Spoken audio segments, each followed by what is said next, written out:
Hey guys, welcome back to SkyFactory 3 with Haley. Alright, so we started talking a little bit more about Botania last time, and we discussed the importance of getting mana in order to do anything. And let's just jump right in. So, oops, sorry, there's my alarm there. So as you can see, I went ahead and moved the Hydrania process that I had created over here to the side a little bit, and I've learned as I was creating mana is that yes, unfortunately those passive flowers like the hydrangeas, they do decay over time, so you do not have the infinite amount of mana. Now the setup that I have here is actually just a double stack of the water just so I can get mana faster, and I did get mana until our little bushes started to decay, and if you leave them long enough they turn into sticks. So let me go ahead and grab these sticks out of the way. So what I decided to go ahead and do, just so I can get mana so we can get our next part going, is I went ahead and created the Endo Flame. So let me show you the Endo Flame recipe. So we're going to hop into our Lexica Botania book here, and the Endo Flame recipe is really simple. It's just two brown petals, one red petal, and a gray petal. So we had all our petals over here. I went ahead and made 8 because I wanted just to get a good number going. Now I mentioned last time, let's see what a book says about Endo Flame. Endo Flame, as a flower, requires to open crate. So there's a way to actually automate this. I'm not going to go into detail on that because we're trying to make something even better than the Endo Flame. But you can use an open crate to set up an automatic dropping for this. Let me actually turn that off. Sorry. To set up an automatic drop for those items. But it says, what's this say? There's people in the planes that will burn anything, lava, and let's see, they won't burn lava to empty buckets. So, what does it say? Oh, there you go. A flower can only hold fuel equivalent to that of 4 blocks of coal. So the coal is really what you need. And we have tons of coal from our seeding, and we even have a coal chicken. So I made a bunch of blocks of coal over here. And this does generate a lot of mana, but you just have to get an automated system to set up to automatically drop those in. And you can get a dropper to set up that once the coal, that was loud. Once the coal, you can have it set to drop onto a pressure plate, and once that pressure plate is empty, it'll drop another one on there. So you can set that up. I might do that automatically, but we're trying to move along here, and I just needed to get a good source of mana flowing. Now, if I actually hover over our mana spreader, you can see it's got a good chunk of mana going in, and all of our Endo Flames.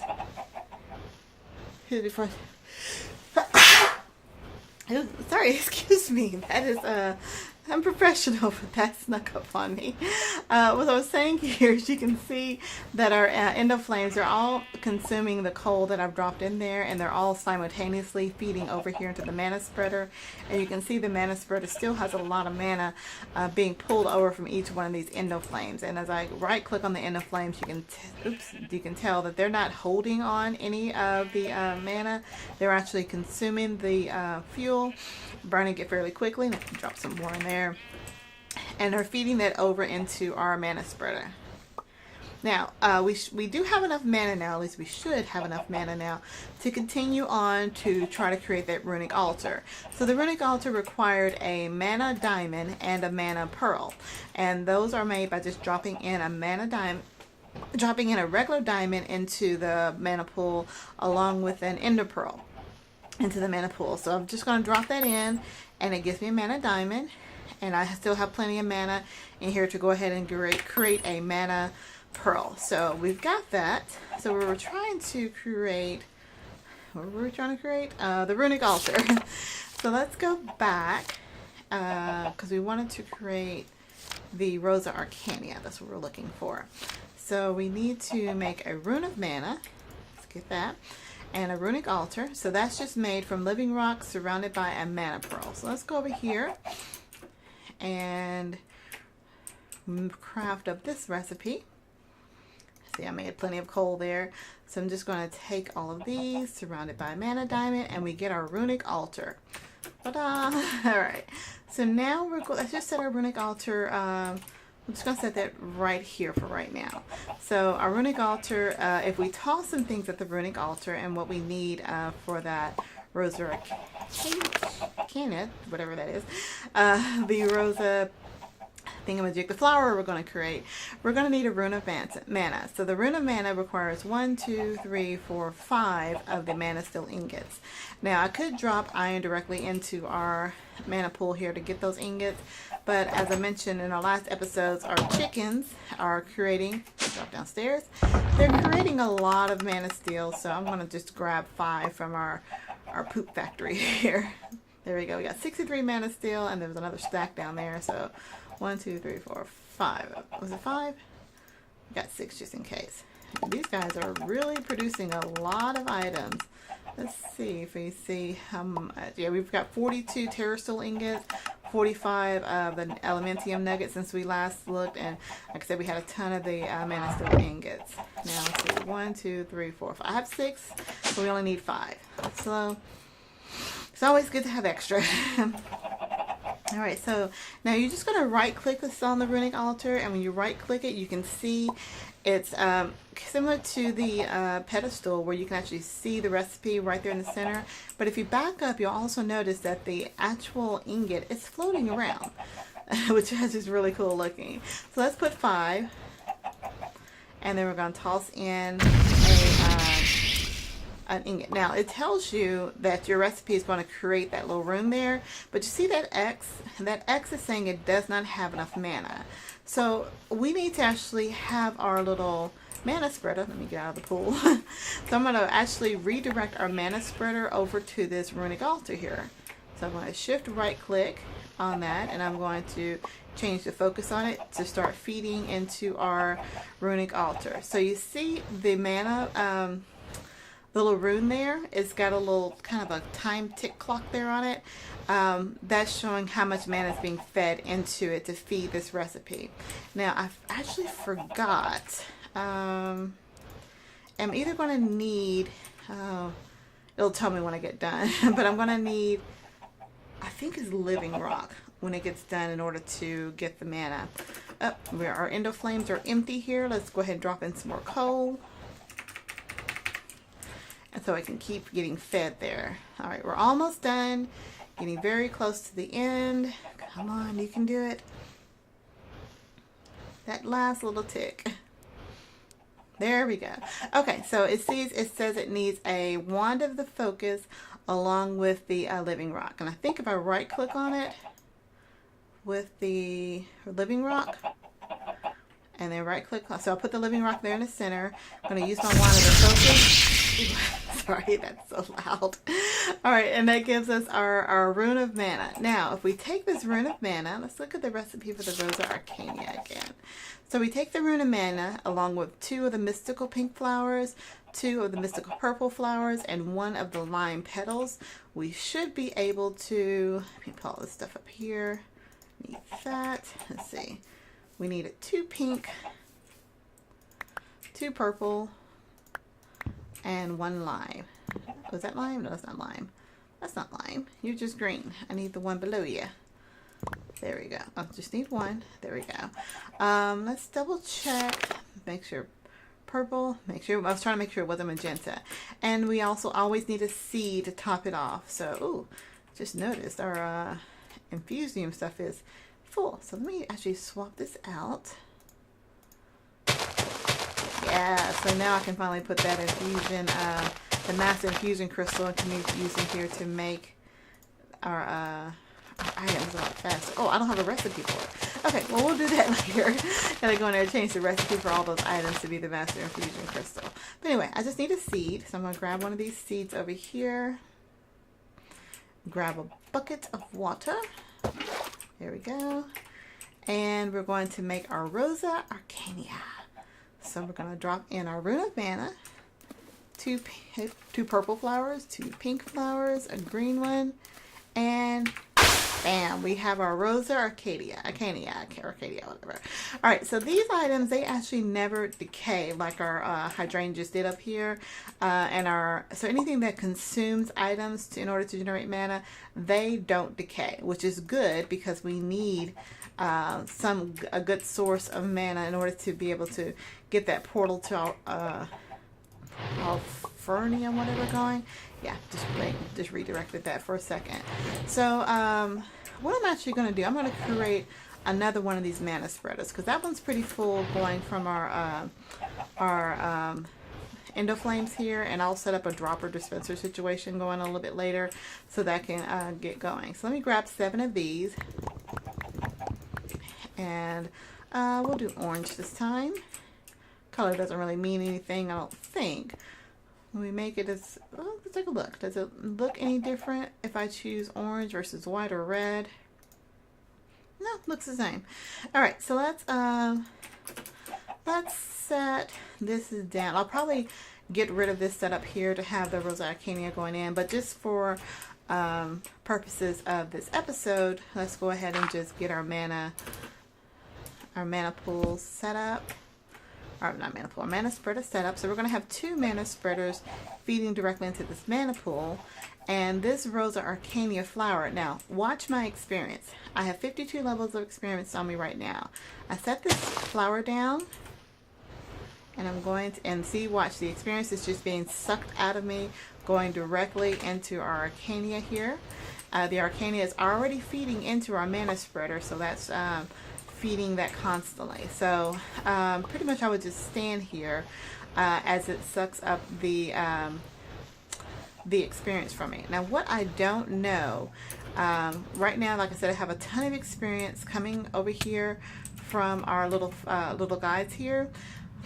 I don't know if I set a drum over here that has the experience on it, will it feed in from the drum? But let's just test it.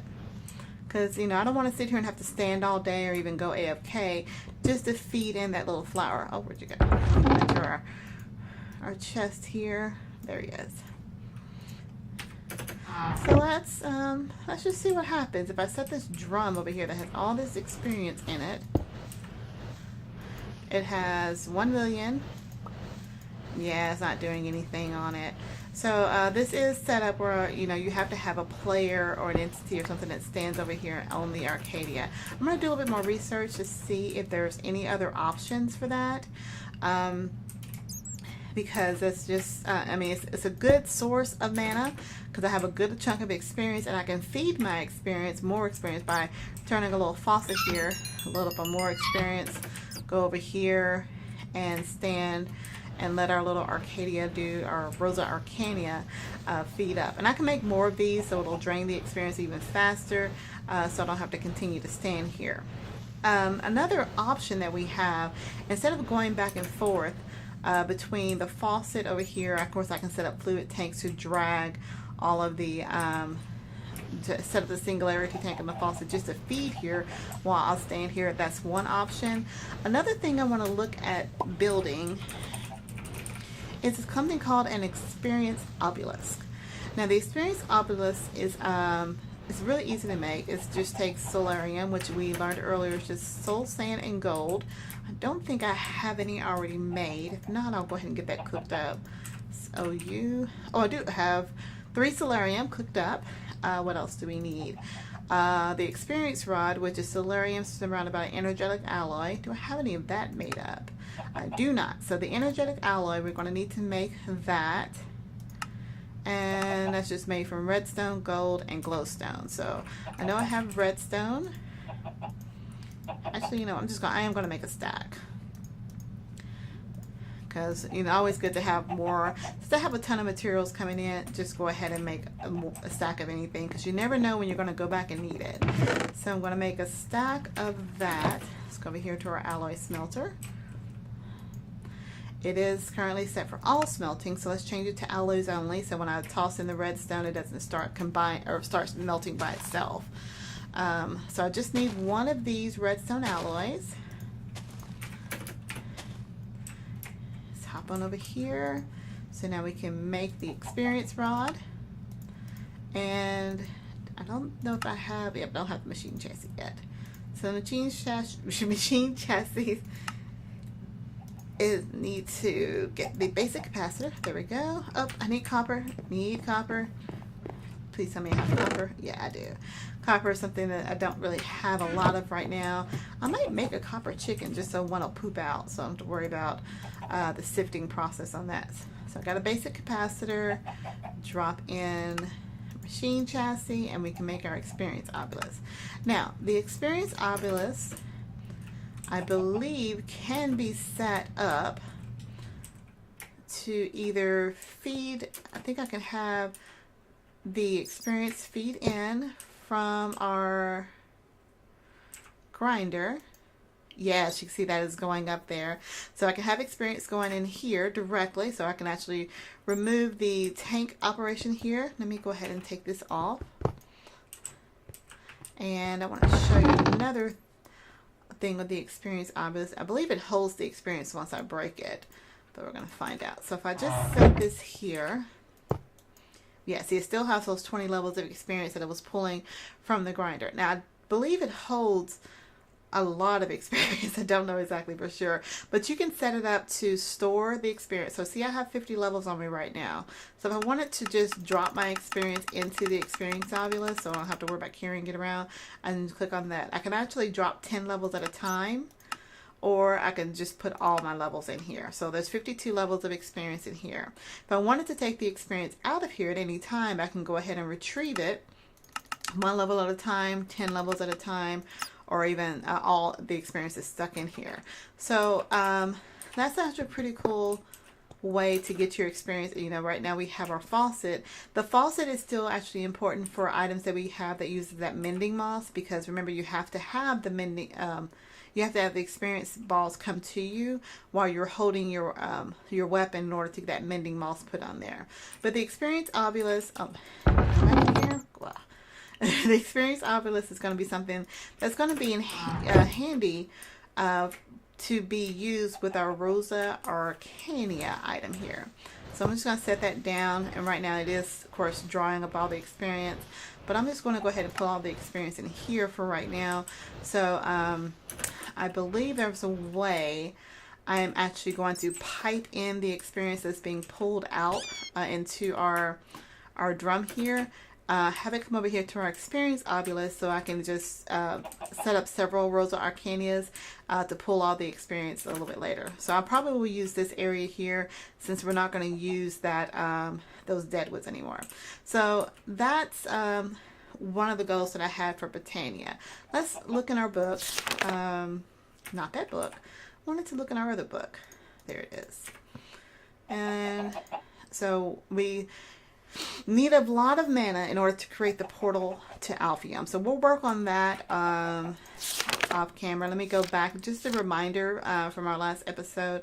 The portal, I need Elven Gateways. And Elven Gateways, I need how many Elven Gateways? Requires a gateway core. Is that a gateway core? Oh, that's the one gateway core. At least 2 mana pools. So I'm going to need to make another mana pool that has a pretty good source of mana feeding into it. And then a Natura pylon. So the Natura pylons are going to be made from the mana pylons. Mana pylons we can actually make with just mana stone and mana diamond. So that's very easy to make. Go back here. Oh, and this is how it's set up. So you see you have, it's similar to the what's it called? The nether portal, where you have your nether core here at the bottom. The ender core, the Alphium core is at the bottom, surrounded by some mana just from living wood. And what else? What are those little green sparkly things? They're called something. It's very important. Glimmering living wood. Glimmering living wood. So there's your Elven core. The glimmering living wood. To tell you how to make the glimmering living wood? It should. Let me look in our book here. Glimmering living wood. Okay, it didn't show you how to make it on there, but it's just living wood and glowstone. So you need 4 of those. There it is. So you're going to need, no, 3 of those. 1, 2, 3, and the rest is just living wood. And then when you set your pylons, and like I said, I'll get it set up here before the next episode. You'll have each pylon feeding from a mana pool, and those pylons will feed the Elven Gateway to keep it open. The Elven Gateway, the purpose of this is to basically exchange items. So, I'll tell you what, perhaps letting it just throw, like if I were to throw in a Terra Steel, it will give me, I think, an Elementium. Let me see. The Elementium ingots. Yeah, the only way to get Elementium, if you didn't have our chickens back there, was to be able to throw in 2 Mana Steel ingots, and it'll give you Elementium ingots.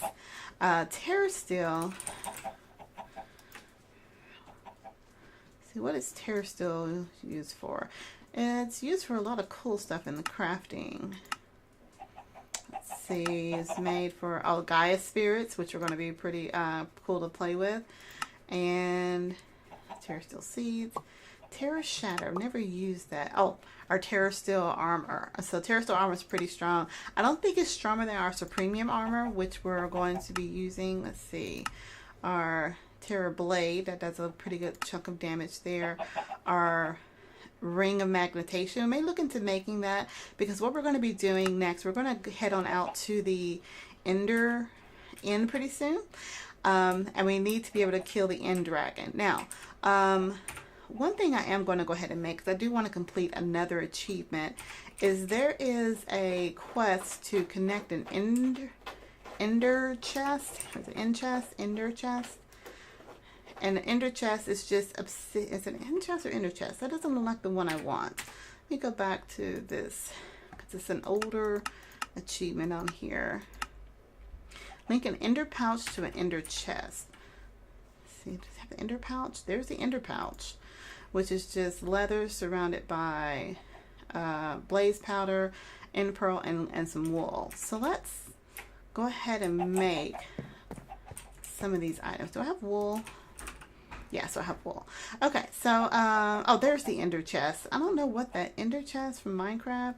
This is the Ender chest that we actually wanted. So this Ender chest requires blaze rods, some obsidian, and some wool. So do we have any of that right now? Okay, we are missing the blaze rods, which I have a blaze rods chicken. So we're going to go downstairs and get some more blaze rods and a chest.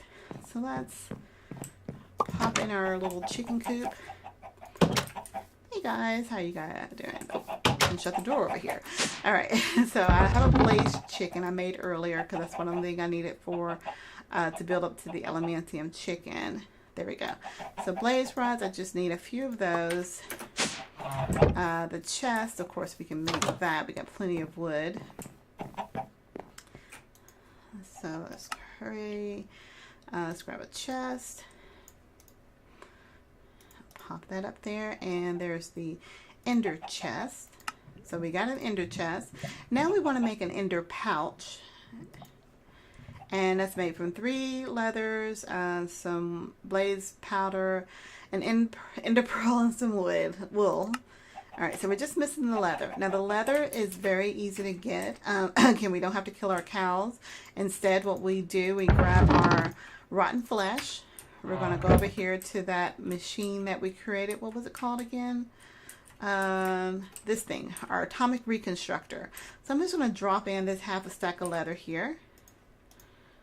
Turn on a little switch, and it should turn that leather, or turn all that meat into leather. So now I got a good source of leather going on over here. So let's pop that up there, and we're going to go ahead and create our Ender pouch.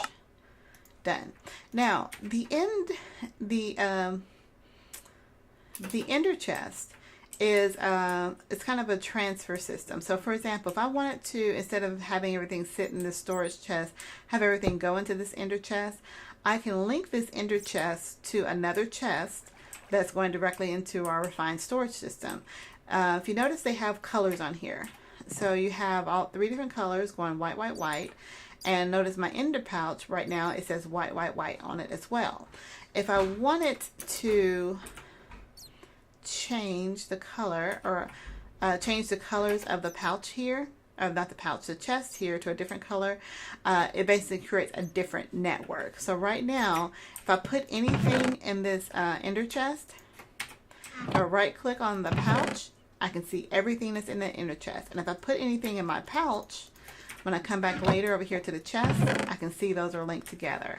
So that's the actual achievement. But what I don't know, and what I would like to hear from feedback on you guys, I may Google it as well, is that is there a way to change the color of the pouch to be a different color?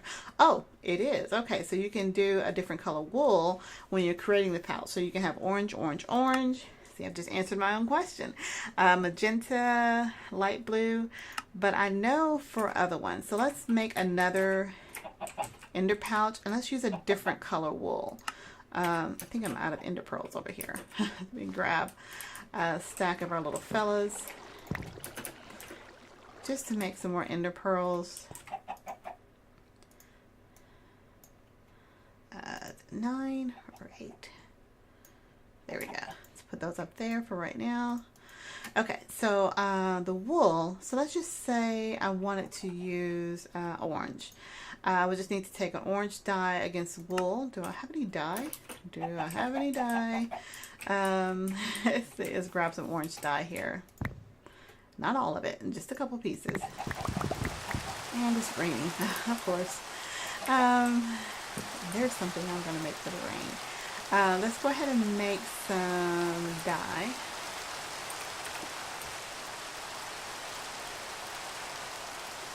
I just want to make sure I'm covering all the bases of this little achievement here. And if I put this, just experimenting, oh, it didn't work. I just wanted to experiment. So we're going to make that orange one. And I'm going to go here. And now I have an orange, orange, orange. Now, notice this ender pouch is linked to the white, white, white. This one's linked to orange, orange, orange. It doesn't see anything in there. But I believe I can actually change my ender pouch here, or ender chest here. If I hover over it and use a dye. See, now right now it's orange, white, white, which means that I can't see it in the orange, orange, orange, and I cannot see it. Oh, I still can see it in the white, white, white. Oh, because the white, white, white is the items that are in here. There's nothing in this chest. Let's put these items in the chest. There we go. Just going to put a few items in there. So, can't see it in either of the pouches. So, but only if I make this orange, orange, orange. Now, come on now. Did I lose my white, white, white? I think I lost the stuff that was in it. Let me get some white powder real quick. Let's see, where's white? I need 2 white. Oh goodness. Because I put the stuff while it was in the orange, white, white. So now it's in an orange, white, white network. So, you know what, let's just make another chest. Oh, blaze rods? What are you talking about? Did I not put all the blaze rods in there and obsidian? I don't know what's going on. If you heard, this episode is way over and I want to make sure that I'm covering all the bases on here. So if I get white floral powder and put the 2 white on there. Let's see, it was an orange, white, white, right? White, oops, get on there. White, white. There we go, those are all the items in there. Now I'm going to change it to an orange, orange, orange. And I'm going to put the items that are in the orange, orange, orange in my pouch here. And we should be able to see those in this chest. And notice when I right click on the pouch, it also opened the chest. So that's how you know those 2 are linked. Alright, I am way over on this episode, but I wanted to get those things done. Next episode I'm going to prepare for something very, very special. So I'll be on the lookout for that. But I do want to thank you guys for watching. I hope you are enjoying this series. Go ahead and leave a comment at the bottom. If you have any tips, tricks, techniques, any mods that you would like me to kind of experiment around as I'm derping through SkyFactory, please definitely go ahead and let me know. But again, just thank you for watching, and until next time, I'll see you guys later. Bye!